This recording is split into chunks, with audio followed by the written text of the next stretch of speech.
Nyenicubahiro yagize ati mwigishe abenegihugu indongozi mu ntwaro mbere imvukira bavuka muri ayo makomine yagiye hamwe kugira ngo batangure bumve ko ibikorwa bazoza babikorera hamwe.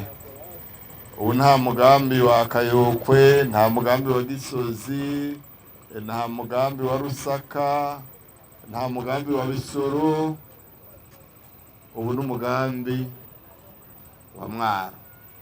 Integuro rero ni yuko imigambi yose iteguwe yotegurwa muri iyo ingendo nziza yo gukorera hamwe yo kwegeranya inguvu kugira ngo tugende rero dufise aho dusoma imigambi myiza yateguriwe mu makomine, aho dusoma tugana cya gihugu cifashe, cya gihugu giteye imbere.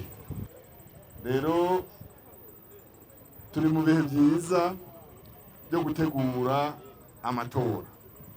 Agira ati rero mushyire imbere indongozi zikerebutse zizodushikana ahantu heza haganisha rero byaterambere twifuza rinyaruka, iterambere rikurikije ryambona kazoza twiteguriye, kandi twifuza ko iyo migambi yo kwegeranywa tugatangura urugendo rushasha inyuma y'amatora ya 2025, aho twibaza ko tuzoba twahesheje kwegeranya imigambi yose kugira ngo dutangure kuyisabira uburyo.